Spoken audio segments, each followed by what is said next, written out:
Assalamu alaikum, you're watching Views and News and I'm Faisal Rehman live from our Islamabad studios. Today we'll be talking about a very important and developing story, I would say, and that is the sort of rift between China and Taiwan.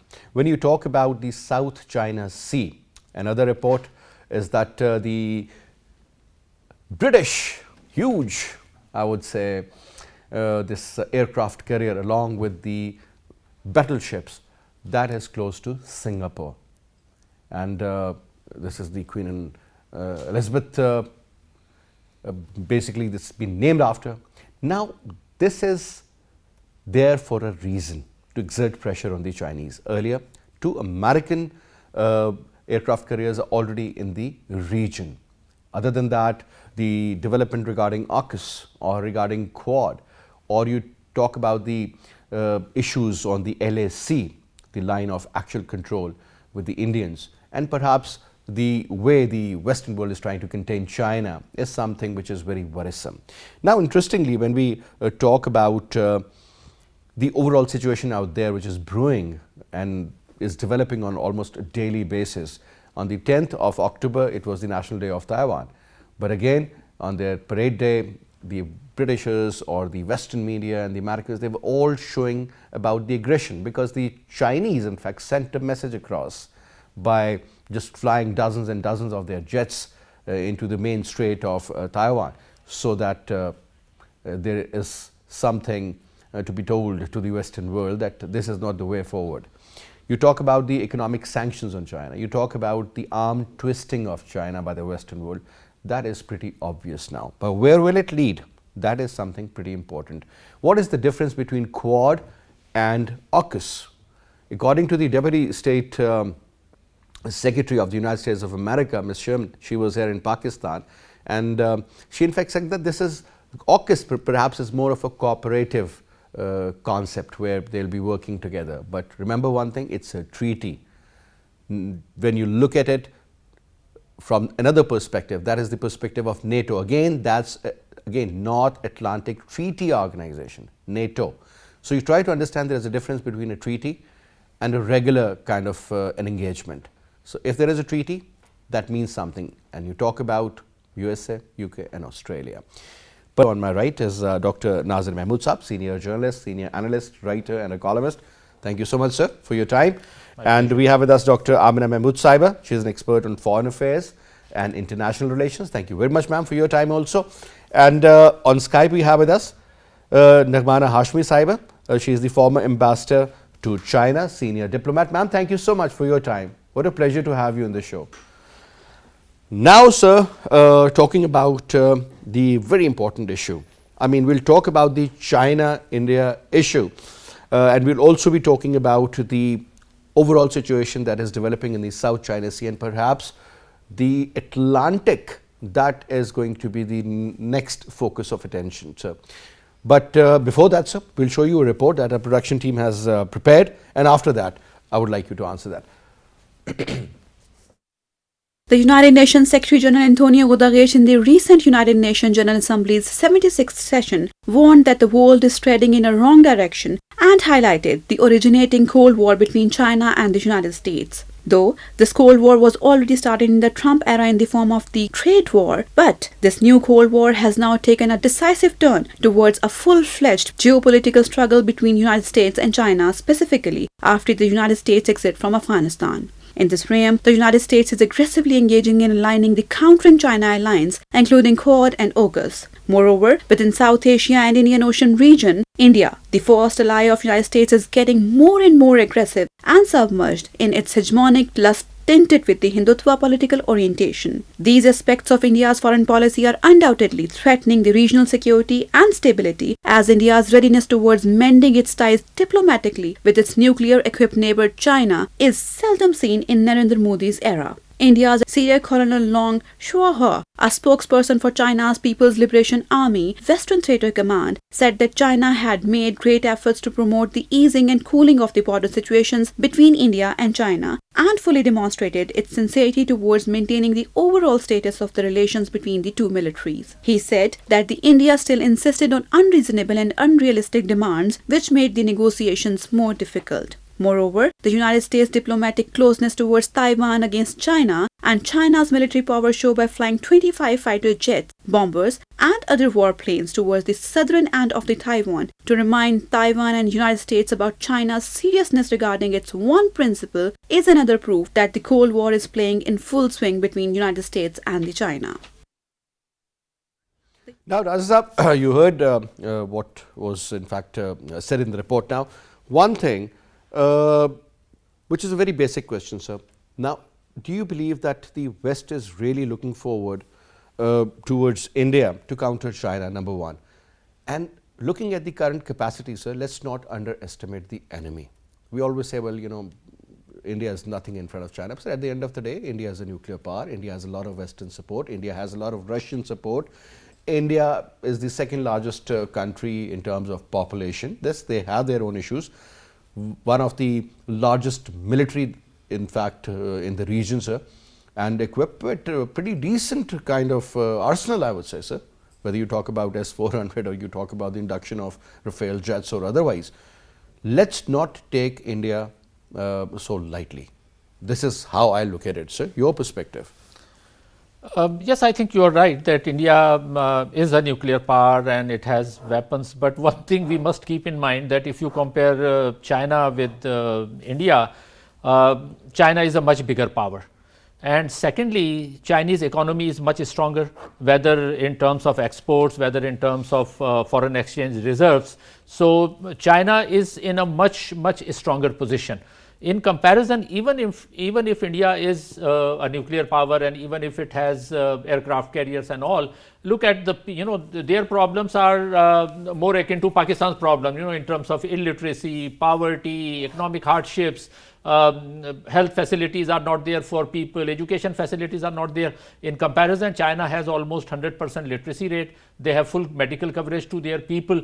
So, if India thinks that somehow it can counter China with the help of Western powers, like initially it was Quad. Quad was the brainchild of Trump, which involved India, US, Japan and Australia. Apart from India, remaining three were outsiders. Then now a new equation, a new entity has entered. But sir, there was another very important development, sorry to cut you here, sir. Before the announcement of AUKUS, there was this very interesting I would say shift, because everybody thought Quad is basically going to be the NATO of the region, number one. But having said that, sir, over a period of time, what we witnessed that this Quad issue or their cooperation was more about the COVID-19 vaccination, perhaps climate change, health issue, and you can say non-military alliance. But when you look at AUKUS, despite what the Americans say or their defense or their deputy head of the deputy secretary in fact said about it, that it is going to be more of a cooperative organization, $12 billion plus kind of an engagement, and you're talking about nuclear submarines, nuclear powered submarines. So what is that supposed to mean, sir? I think that AUKUS and Quad in near future they might come together, because their objectives are almost the same, though they think that this is a treaty. But if you remember what America is trying to do, probably America is thinking that it can repeat Cito and Cento episode of 1950s. At that time they established these alliances against the Soviet Union. Only NATO survives now. Cito and Cento are no more there, and even though Cito and Cento could not play a decisive role, ultimately Soviet Union collapsed. In fact, it imploded because of its own internal problems, and those internal problems we don't see in China. So I think China will be a much more formidable force to tackle with, even more than the Soviet Union, because Soviet Union had inherent economic problems. Its economy was declining, but Chinese economy is not declining. They look at their GDP. If you compare with India, Indian GDP is though more than Pakistan.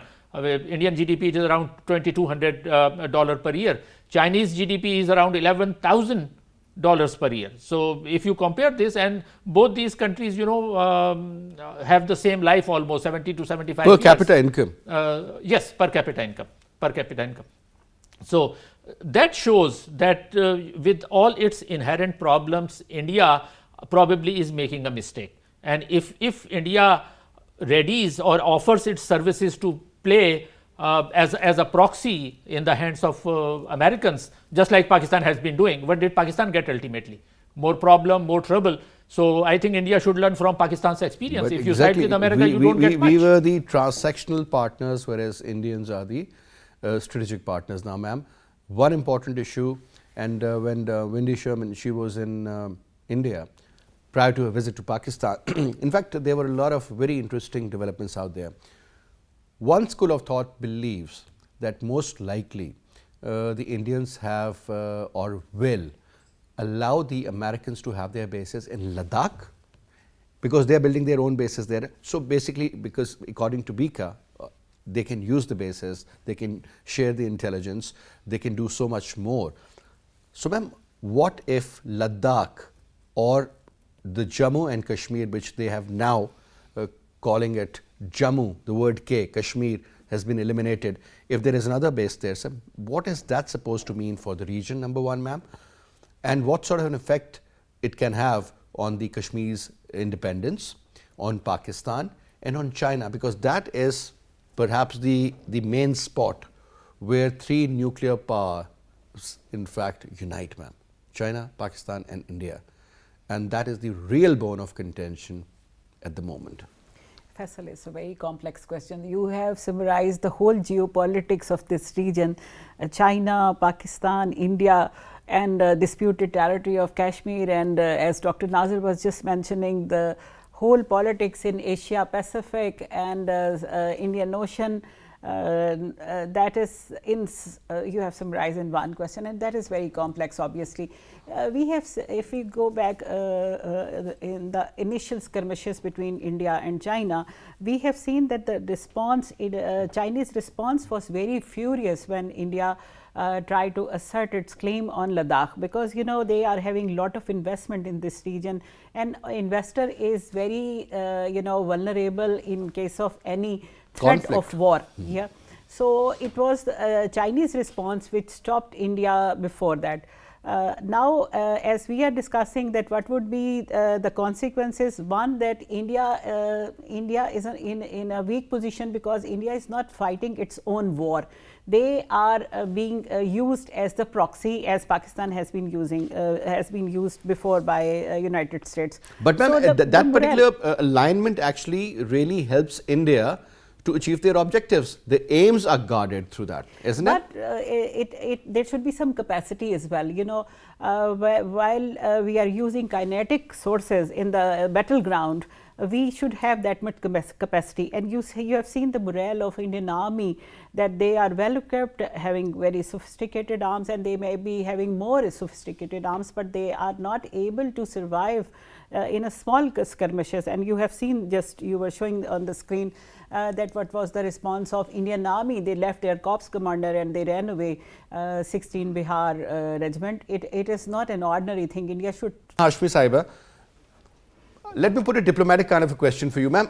I was reading an article and it was pretty interesting, because one of the facts that was discussed in that article was that a lot of pressure has been released, a lot of pressure has been put off the Indian government the day AUKUS came into being, because earlier the Indians were given a choice to be a part of this alignment in which Japanese, Australians and the Americans were there.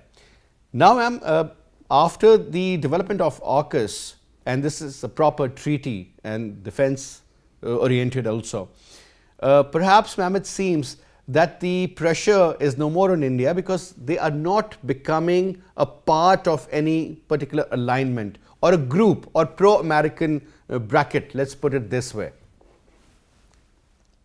Well, thank you very much. That's a very interesting way of looking at it. But before I actually address that question of yours, I'd just like to make a small comment regarding your introduction and what the previous speakers have said.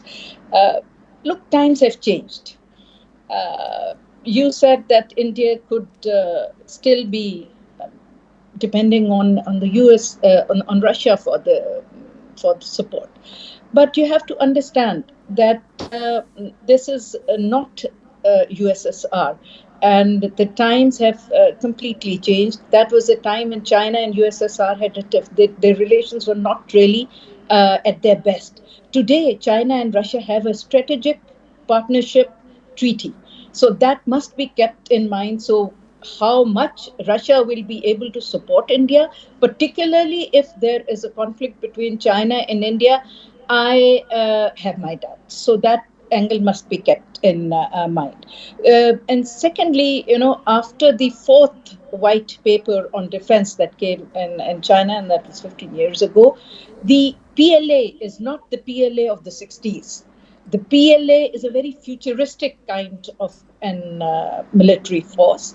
And also, you have to keep in mind that the morale and the Indian democracy is not really working as well as it should, was expected to.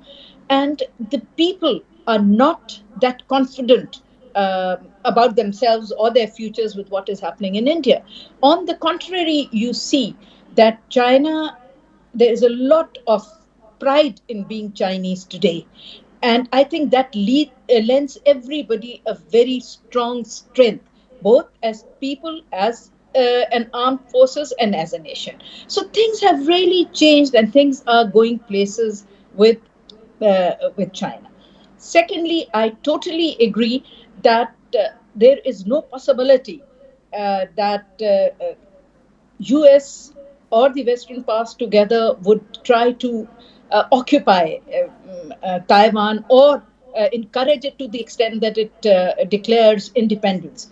They are not fools. They understand the strength of China, and they understand the determination of the Chinese government to lead the nation to national rejuvenation by 1949. They have already achieved one of their centennial goals, and they're very focused on it. And China is going to throw everything that it has into the fray to ensure that that does not happen. And as if you ask me, I was the ambassador there till last year. I think if China wants, China can today take Taiwan without any difficulty. But it will not do that either, because it does not want to rock the boat. But the brinkmanship on both sides will continue. But an all-out war, I don't think that would be a possibility. As far as India itself is concerned, coming to the second part of your question, I don't think that China would at all allow any kind of an American presence in Ladakh. And I think the Indians are also very clear about that. And I think, irrespective of, you may have a different opinion, but I don't think that the Americans are that foolish that they would want to go and have a base in Ladakh, because the reaction of the Chinese would be quite strong, and it's not going to work. And neither the Americans nor the Indians are foolish enough to do that. Yes, brinkmanship will continue in that area too. The border talks will continue. This was the 13th round of the border talks, and Yes. I have followed all 13, and two rounds ago, there was a possibility that some kind of an negotiated settlement of some parts may be possible. But the area is so critical, both for Pakistan, for China, and for India, that India is just raising its stakes, thinking that they may be able to pressure China into agreeing to their demands, but I don't think that is a possibility. China would not actually allow that, because for China, losing any ground in that area would mean exposing the entire region of Tibet. And All right. for Ma'am, one more. also catch in, because that's the only area, line they have. So I think there's a very far-fetched thing. All right. Ma'am, but again, one quick comment I want from you, and I mean, that is really important. Imagine India being a member of Quad and being a member of SCO. How do you see that, ma'am? Don't you think there is going to be a clash of the narrative out there, ma'am? Look, we are also, members of a lot of organization, and so is SCO. SCO is trying to rejuvenate itself, but because of the obvious regional dynamics, SCO has really not taken off the way it should have taken off, which is quite unfortunate. All right. So I would not really count it as into this equation, and besides that, the charter of SCO very clearly says that no bilateral issues can be discussed or brought to the forum by any side. So I think SCO is not going to entangle itself into bilateral things at all.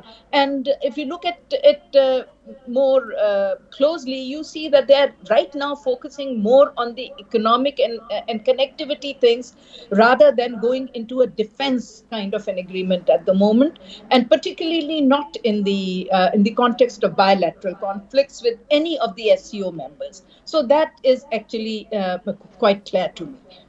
I'm sorry, what was the second question? No, ma'am. I got your point, ma'am. I got it. Okay. Thank you. Now coming to you, NAZIR Sahab. Now, another important, rather very important perspective is that about the Western media. I remember I was in San Francisco in 2007-8, and there were people running on the Golden Gate Bridge, and everything was closed, and that was an anti-China rally regarding the human rights. And the local domestic channels, everybody was covering it. There were helicopters in the air, and it was something very interesting for me to see that whenever there is something which is, and California I'm talking about is a place where every third property is almost bought by a Chinese. Every third. Even the house where we were living in was owned by a Chinese, Mr. John Wang, right? What I'm saying is, sir, things are very different out there. Madam was talking about the Fed Reserves, where a lot of investment is from the Chinese. Yes, sir. I was just going through another very important about the gold reserves. Americans, they have the largest gold reserves in the world, and that was surprising because I think their gold reserves put together and the rest of the world's gold, they would be equivalent to that. So let's not consider that the America is a poor country. They are interested. So they will print money. This is what they do. Now looking at the current scenario, the way the Western media is playing, sir, and this anti-China policy is getting at its optimum level now, sir. They would talk about Taiwan issue, they would talk about the Chinese hegemony, they would talk about the rights of Philippines and so many other things. But they don't talk about their presence everywhere in the world along with the Britishers, their own aircraft carriers. I mean, sir, this is something of prime concern for all those countries. Yes, you have allies, but you have your opponents there as well. The adversaries, yes, the Chinese do understand, sir, but lately what I have witnessed, that despite of all this, what is happening around China, the attitude of Chinese, they have changed. It has become more aggressive. It is very much to the point rather than that softer diplomatic tone they used to have earlier. What is that supposed to mean now? Well, as China is in a much stronger position, so definitely it can afford to change its tone. But having said that, still China, unlike the erstwhile USSR also used to have a very strong voice and even threatening sometimes. But unlike USSR, China does not install its own puppet governments anywhere, just like Soviet Union used to do. China does not want to increase its military influence just like USSR or even America used to do. Chinese concentration is now, number one, internationally, it is increasing its economic relations. So their main focus is that, and domestically they are becoming more and more powerful militarily. So these are the two focuses, and with these two focuses, I think that even for America or India, I think it will be very difficult, as Madam Ambassador also mentioned, that it will be very difficult to have a full-fledged war. And apparently when I look at it, the situation, it seems to be being blown out of proportion. What do they want to fight about? What is the issue with America or AUKUS or Quad? What is the issue? At least, previously they could say that Soviet Union was trying to spread communism. So the purpose of Quad was primarily to make sure that the trade routes should remain open. there should be no threat to that. Well, trade This is what China, the idea in was. fact, China is the, I think, most vocal proponent of open trade now. China does not want Fishing to rights was another issue. and regarding human rights, you know, if America or Western media, as you mentioned, talks about human rights violation, let's say in Xinjiang or Hong Kong or even relations with Taiwan, what about Kashmir? In July, when Antony Blinken visited India, he never mentioned Kashmir. Rather, he went and met representative of the Dalai Lama in July, just 4 months back. So what was the signal? You know, India is keeping a government, Tibetan government in exile, led by Dalai Lama, and American Foreign Minister, Secretary of State goes and meets Dalai Lama's representative. Even Pakistan does not have a government in exile of Kashmir. If technically they can, India can offer its place to Dalai Lama, who's running a government in exile, Tibetan government in exile, why should American Foreign Secretary go and meet that person? So what that shows, that American talk about human rights violation, though it may have some truth, it may have, you know, there may be some violation. I am not defending China. They may be having some violations in Xinjiang or Hong Kong, but China is a declared not democracy. China is not a democratic country. America claims to be, and India claims to be, the largest democracy. And if India claims to be the largest democracy, what is the situation in Kashmir? And America is not bothered about human rights violations there, but they are more bothered about what is happening in China. So there is a very visible contradiction in the policy, in what they say and what they do. So in this scenario, I don't think that America, even if they join together, AUKUS and Quad and whatever, I don't think they will be able to do much against China. China will continue to grow because Chinese growth does not depend on these countries. Even American economy to some extent, now global economy is so interconnected. If you strain relationship, there is more problem in the offing. But one more last point that I will make is to keep in mind the role of American military industrial complex. If you look at Afghanistan, in 20 years, what did they get? That is the root cause for all the problems in the world. They spent trillions of dollars, and those, now it has come out, even American media is writing about that, those trillions of dollars, most of it went back to American industrial complex. And now this... And who benefited from it? We all know. We know. Certain generals, certain people, Bush family, Dick Cheney, you name it. Yes, the companies which produce. And now again this China boogie that they are creating, this is also indirectly, I think they are planning that now those 20 years are behind. First it was 45 years of Cold War against the Soviet Union, which fed the military industrial complex. Then 20 years in Afghanistan, again fed the military industrial complex. So perhaps creating a situation on the globe where you can sell your product. That's what is happening. You know, this Quad and AUKUS, I think that this is nothing but another ploy to feed the military industrial complex in America. Internationally, they won't be able to do much. Now, ma'am, another very interesting issue. I was listening to this very important statement from Margaret Thatcher. If you remember, when a hotel was bombed and she was staying in there, and that bombing, in fact, at the end of the day, the responsibility was claimed by the Irish Republican Army, IRA. And Nazir Saab, the interesting part was the lady comes out and says, well, you know, she was very straightforward. She said, well, we won't be weakened by this act of, this very cowardly act, and democracy will prevail. The Iron Lady in her tone, democracy, democracy, democracy. Now, ma'am, another Western agenda or a propaganda is about the Chinese, because they believe there is no human rights, you know, over there.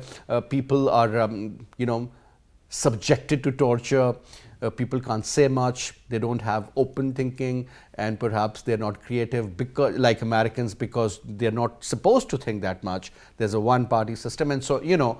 But I think that has given China that edge where China is today. So unfortunately, democracy is not the cure for every problem in any country. They have tried their level best to bring in democracies, all those self-sufficient, and I would say countries like Iraq for that matter, man, what they have done out there. And so many other countries like Libya, Egypt, you name it.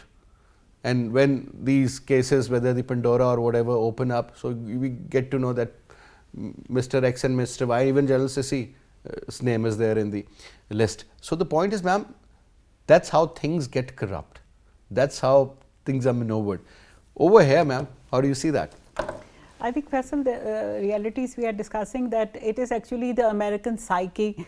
They are not coming out of Cold War designs. And when they talk about democracy, you see that they have been doing the worst kind of dictatorship all over the world, as NAAZIR sir was referring to. Absolutely, this is what my point is. And right now, if you see the Indian democracy, what kind of democracy it is? You have seen what the crackdown they are doing, not only on Muslims, but across the board. All their minorities are under their atrocities, and they are not only targeting Kashmiris, they are targeting whole of their own population. And primarily the Muslims, ma'am. This Shah Rukh Khan's son, I mean, everybody does it here in Karachi also. This rave party is not a big thing. Whatever the issue is, I mean, that's different. But ma'am, because one of his friends, he was again a Muslim, I mean, the Muslims are being targeted by design. And that design is supported by United States. You know, as you mentioned that Secretary of State came, and NAAZIR sir mentioned that nobody mentioned that what is going on in Kashmir, what is going on in India. And that is actually the reason to, if you remember that this Mr. Modi, he was banned to enter into any Western countries and United States, particularly in 2005. And later he is allowed, and he was welcomed, he was embraced and kissed in a public meeting by Mr. Trump. That is only a game of interest. And United States is never been a power which is promoting human rights and, you know, democracy and anything like that. These are the eyewash for American public. And as you were referring that there were rallies, and still that would be there, because American public is not happy on entering into war. It is to convince them to pay heavy taxes, to bear the cost, which is going again back to American military industrial complex, and that is coming out of the pockets of American taxpayer. And if you remember that in 1945, after Second World War, they started McCarthyism. That was through the congressional law, that was McCarthyism, that these communists are evil basically, and in the name of that evil law, a lot of innocent people were targeted just on the suspicion. And they were all Americans, not only the world, people around the world. So this is the American style, that they create war mania and convince their people. And as you mentioned, and I have witnessed by the West always creates the narrative, whether it is about the weapons of mass destruction. I remember General Colin Powell was showing as if, you know, they have all the data, nothing happened. And you see, or war on terror for that matter. And you see the response of Americans now after 20 years of Iraq war, that there was nothing. Why you created all this? But there is no compensation to the human disaster they have created in all over the Middle East, especially in all over the Latin America, especially before that. And that is American style, to create some sort of eyewash to the people, to pay for heavy taxes. And you know that few media houses are owning the whole American media, and that agenda came from that side. Especially from Israel. And media, again, you know, you mentioned a very important one. Media is not only news channels. The kind of movies the Americans make. Whenever you have to show a villain, he has to be trained either in Afghanistan, Pakistan, or has to have some sort of a link with North Korea. He has to be a Muslim. Communist. Sir, you name it. I can give you a long list of those movies. And that's how the Americans, I mean, they build up their perception. So whenever something negative is shown, I mean, they would never show anything negative about India. Rather, they would show Anil Kapoor with all these Ferraris and his like and this Mission Impossible movie. I mean, that's not India. Faisal, there is American public is least concerned about different regions. When I came, I went to deliver a lecture. All what matters to them, they would not know about the capitals of any other country, but they would only know about the capitals of their own states. That's the reality. That's what they're taught. They are so America oriented, ma'am. Because I was just told that we don't have much time left. Let me also bring in Ambassador NAGHMANA Saiba. Ambassador, one important problem and one important issue again is about the current standoff between China and India. And obviously, there is a very clear-cut signal that if the Chinese, for some reason, are cut off from this western side, or their approach towards Khunjrab Pass or further down to Gwadar or otherwise getting into Afghanistan as a part of BRI. Ma'am, it's very vulnerable also. Perhaps if there is a standoff kind of a situation, the Indian forces are there, the Americans somehow under the Pact of Bika support them, finance them or equip them, and they have agreed to that. What would that mean to the entire region, to the CPAC, to BRI? Because ma'am, that would be the real economic containment. I think it's a little bit too hypothetical because, as I said, the brinkmanship will continue. But the scenario that you are actually portraying, I don't think that happening. Because there are other things that are happening behind the scene that you need to take into account. While all this is happening, there is also a kind of rapprochement opening up and some concessions being made. For example, after 3 years of standoff with the Chinese, finally the chief financial officer and the daughter of Huawei's owner was allowed to go back to China. And that could not have happened without a nod from the USA. Canada just couldn't have done it on its own. So I think the brinkmanship will go on. But absolutely dark, bleak scenarios like the one you're portraying is not possible because the world is too interconnected. And as my colleague was saying, that there is just too much economics involved. But I would also like to mention one more thing. Yes, there is a lot of talk about human rights and everything, but we get focused on that. Why? Because the world media, particularly the English media, is very focused in 3 countries. It's UK, USA, and India. And all of us and the world reads this particular media and follows this particular media. And we also, our judgments based on this media, nobody Chinese media. Nobody goes to China to see what it is. Like, for example, because there was a lot of talk about Xinjiang. Like, for example, the Chinese have actually opened Xinjiang for tourism and investment by everybody. What about Kashmir? Has India allowed anybody to go to Kashmir? Not even its own people.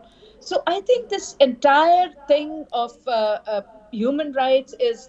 That's a very important point raised, ma'am. Because if they talk about the Chinese human rights issue, the real issue is in Kashmir. It's not only in Kashmir, interestingly, it's all over India. Look at what is happening in Bihar or even the Sikhs in the Punjab region, or what's happening with the farmers. Assam is the second largest population of Muslims. It has the second largest population after going on in India. And let me just add one more thing. If you have read that 256 pages I have of the Senate Act on Containment of China, there is a very glaring thing which the biggest democracy and the proponent of human rights, which is USA, is doing, is $300 million a year is being given to the media to churn out fake news and propaganda against China. It's written, you know. That's how it works, ma'am. This is the new game. Because when I saw this movie, Wag the Dog, I really got to know how things work out. And it's a reality. Anyway, ma'am, I'm so sorry we are running out of time, but what a pleasure to have you. And definitely we'll love to have you again in the show, ma'am. Dr. It was a pleasure. Thank you so much, ma'am. Thank you so much for your presence as well. And that's all we have for this hour. I'll see you tomorrow, inshallah, at 8:05. Till then, you take good care. Khuda Hafiz.